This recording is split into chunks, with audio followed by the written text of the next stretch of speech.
Halo Tribuners, salam jumpa di Tribun Ambon hari ini edisi 30 Mei 2022 bersama saya Mesya Marasabesi. Tribuners, sejumlah berita terbaru dari Kota Ambon dan sekitarnya akan kami hadirkan untuk Anda. Kita mulai dengan berita pertama. Sengketa mata rumah perintah tak diselesaikan, warga Yaputi marah dan segel kantor desa. Kantor pemerintah negeri Yaputi Tehoru, Maluku Tengah disegel Lembaga Adat dan Pemuda Negeri, Senin 30 Mei 2022.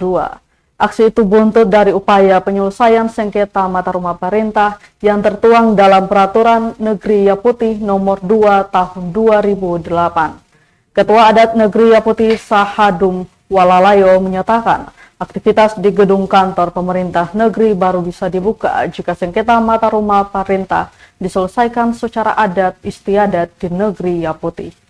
Walalayo menegaskan jika ada pihak yang berani membuka segel kantor tanpa izin akan berhadapan dengan pemuda adat.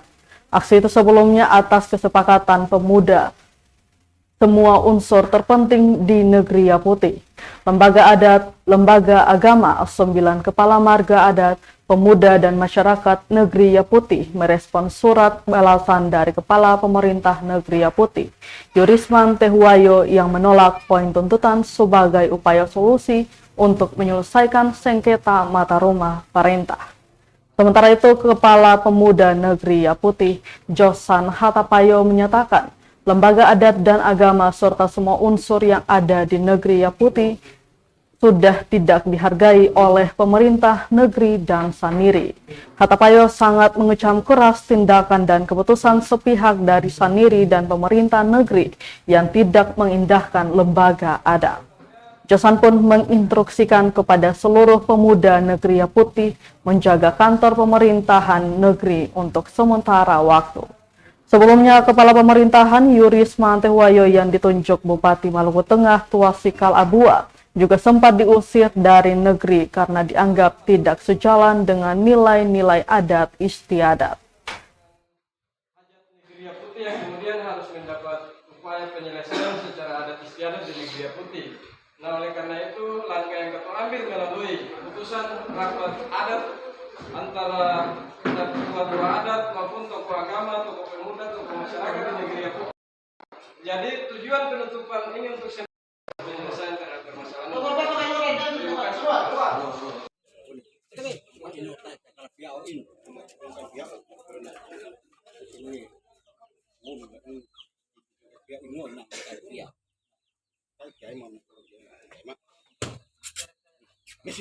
Yaputi yang hari ini rata-rata menolak pernek mata rumah perintah di negeri Yaputi. Silakan Bapak Ketua Pemerintah. Ya, hari ini masyarakat Yaputi, tua adat,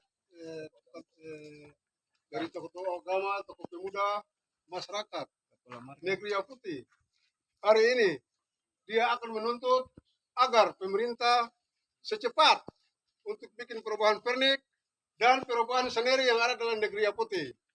Kalau tidak, kantor desa selamanya tidak akan buka.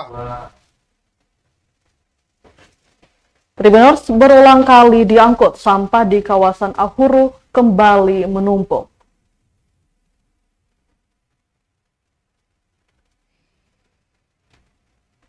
Sampah di kawasan Ahuru, Desa Batu Merah, Sirimau, Kota Ambon kembali menumpuk hingga meluber ke badan jalan, Senin 30 Mei 2022.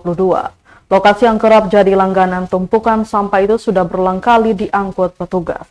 Bahkan terakhir kali aktivitas pembersihan sepanjang kurang lebih 200 meter itu dipantau langsung Sekretaris Kota Ambon, Agus Ririmase. Pantauan tribunambon.com di lokasi pukul 1 siang, sampah berserakan hingga mengganggu kenyamanan pengguna kendaraan yang melintas. Beberapa kendaraan roda 4 yang melintas dari dua arah berlawanan harus saling menunggu. Santi, salah seorang warga yang melintas pun mengeluhkan hal tersebut. Diketahui sejumlah cara sudah dilakukan untuk mengatasi polemik sampah itu. Dalam satu kesempatan, Kepala Dinas Lingkungan Hidup dan Persampahan atau DLHP Kota Ambon, Alfredo Heha Nusa, menyebut Solusi dari masalah ini hanya dilakukan penutupan menggunakan seng. Kendalanya adalah pemilik lahan lokasi pembuangan sampah itu tidak setuju dengan hal itu. Pernyataan yang sama juga diutarakan Riri Mase beberapa waktu lalu. Untuk itu, Santi berharap Bodewin Watimena selaku penjabat Wali Kota Ambon bisa langsung meninjau lokasi Ahuru secepat mungkin.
Tribuners, kita ke berita selanjutnya. Sopir angkot resah, Terminal Mardika Ambon alih fungsi jadi pasar.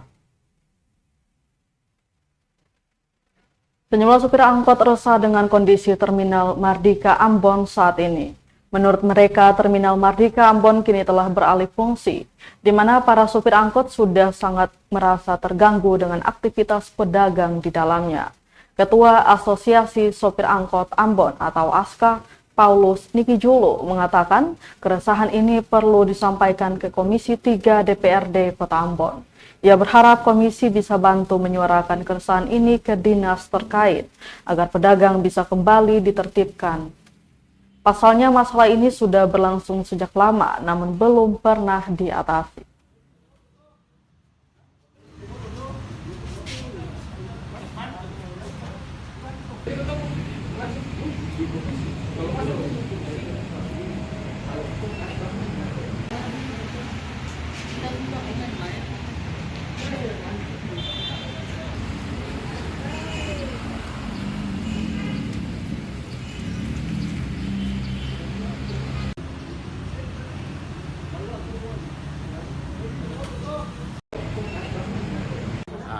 Kalau terkait dengan pedagang, itu yang dimana pemerintah telah mengizinkan, memberikan leluasa untuk pedagang mempergunakan terminal.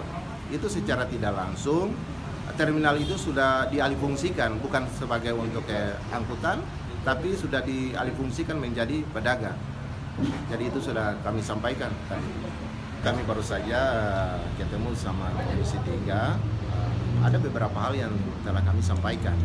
Yang pertama terkait dengan pedagang yang ada dalam terminal. Yang kedua terkait dengan jalan dalam terminal. Dalam hal ini terminal yang sampai dengan saat ini sudah rusak. Kami sudah berkomunikasi dengan pemerintah dalam hal ini Dinas PU dan Wali Kota, mantan Wali Kota di tahun 2021. Tapi sampai dengan saat ini belum terrealisasi. Untuk itu kami dari asosiasi langsung ke Dewan Komisi 3 untuk menyampaikan hal-hal itu. Jadi juga terkait dengan mobil AKDP, angkutan AKDP yang sampai dengan saat ini masih berjalan masuk dalam kota. Yang sebenarnya AKDP itu masuk underpass, masuk Kongkolio.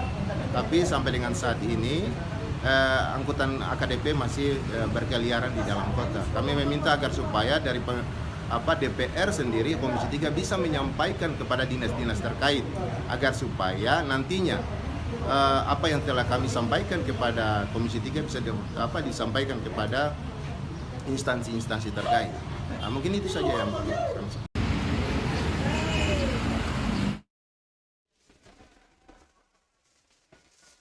Masih soal masalah supir angkot. Datangi DPRD, supir angkot minta sistem shift operasional angkot dicabut.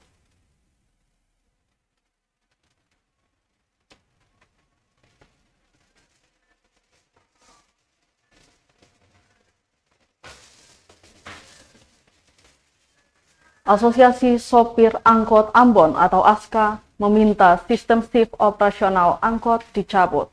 Permintaan ini disampaikan mereka kepada Komisi 3 DPRD Kota Ambon, Senin 30 Mei 2022. Ketua Komisi 3 DPRD Kota Ambon, Margareta Siahai, mengatakan sistem shift ini mulanya diberlakukan untuk membatasi operasional angkot saat pandemi COVID-19 melanda Kota Ambon. Kini sudah tidak ada lagi angka kasus terkonfirmasi sehingga menurut ASKA kebijakan itu tak perlu lagi diberlakukan.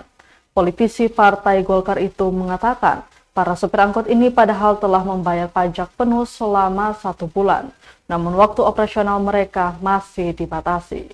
Direncanakan Komisi 3 akan meneruskan aspirasi sopir angkot ini besok ke dinas terkait.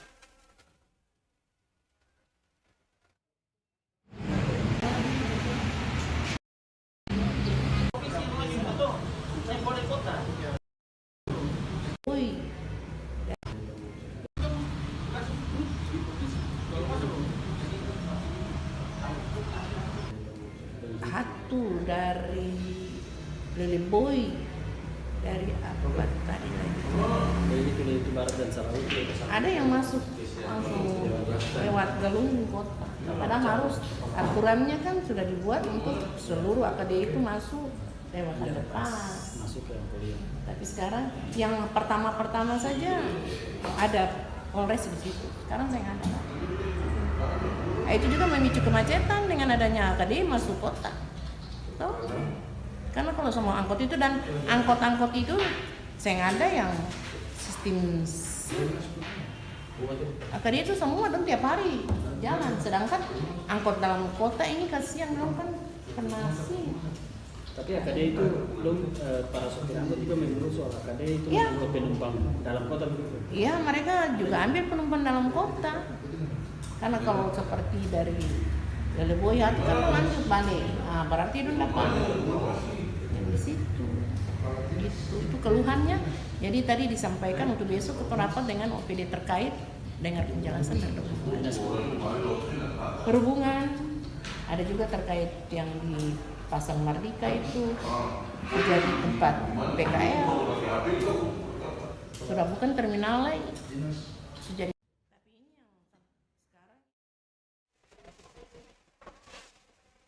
Terima kasih, kita beralih ke berita lainnya. Wakapolresta Ambon minta masyarakat tak terprovokasi aksi saling lempar di Jalan Dr. Malaiholo.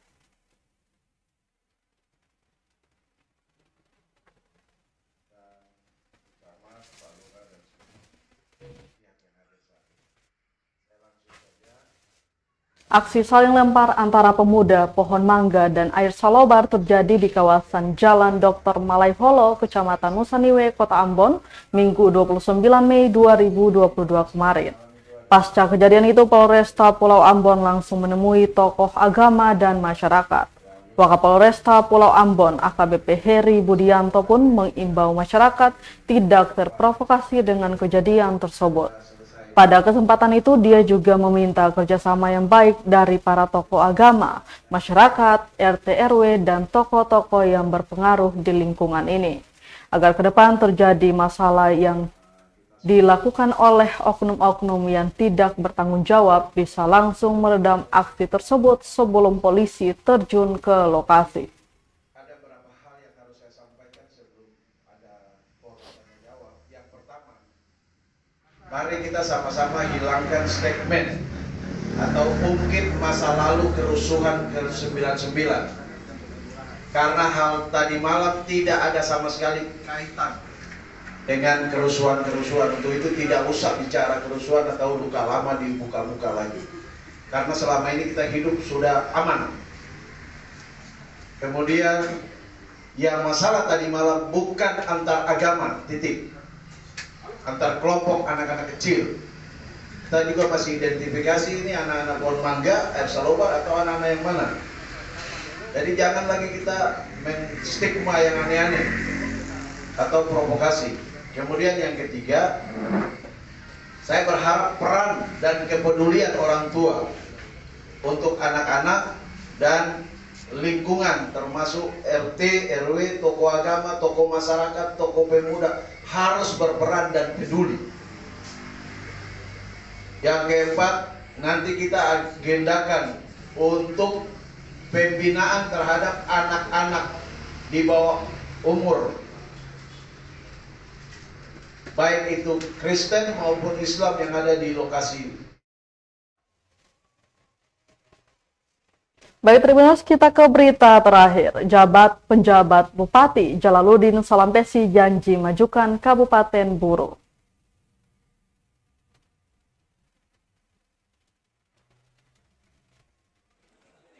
Penjabat Bupati Jalaluddin Salampesi berjanji akan memajukan Kabupaten Buru.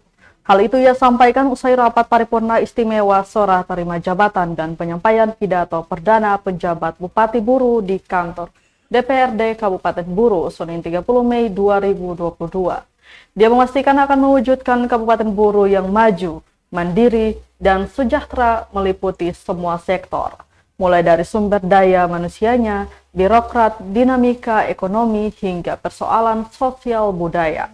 Diketahui penjabat Bupati Buru Jalaluddin Salampesi bersama 3 penjabat kepala daerah di Maluku resmi dilantik oleh Gubernur Maluku Murad Ismail pada Selasa 24 Mei 2022 pekan kemarin. Jalaluddin Salampesi sebelumnya menjabat sebagai Kepala Badan Pendapatan Daerah atau Bapeda Provinsi Maluku.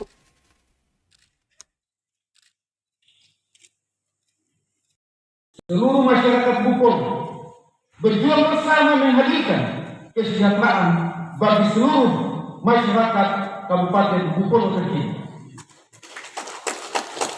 Pada kesempatan ini, saya mengucapkan terima kasih kepada pemerintah pusat melalui Bapak Gubernur Maluku, Irjen Pol Purnawirawan Dr. Murad Ismail SMH, yang telah melantik saya menjadi penjabat Bupati Kabupaten Buru. Saya dan keluarga mengucapkan terima kasih untuk itu. Saya dan seluruh jajaran pemerintah daerah serta masyarakat Kabupaten Buru mengucapkan terima kasih kepada Bapak Rami Umar Sudi, SPMM, dan Bapak Mustafa Musa, SH. Selama 5 tahun telah memimpin daerah ini, saya akan melanjutkan perjuangan ini dan akan memegang Buru yang mandiri strategis menjadi pegangan kita bersama.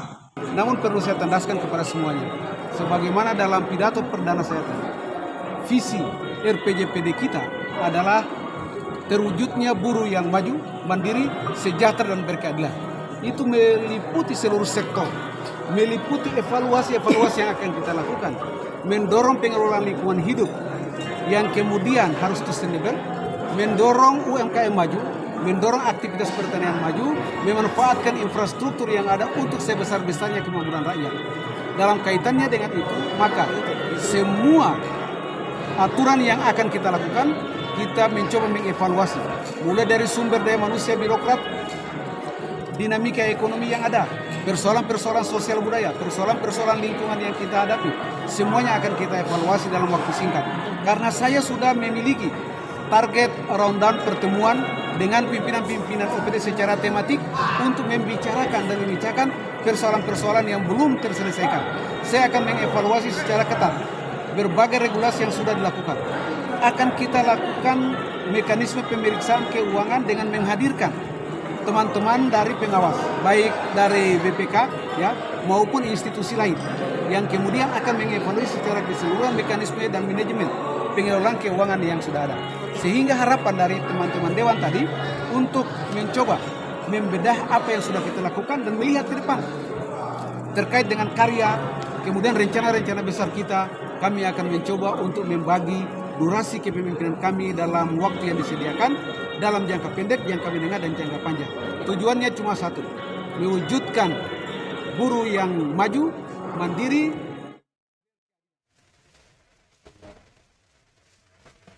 Baik, terima kasih. Demikian Tribun Ambon hari ini, edisi 30 Mei 2022. Wakili seluruh pelayanan tugas, saya Mesya Marasabesi pamit undur diri. Selamat malam dan sampai jumpa. Awatos. Terima kasih sudah nonton.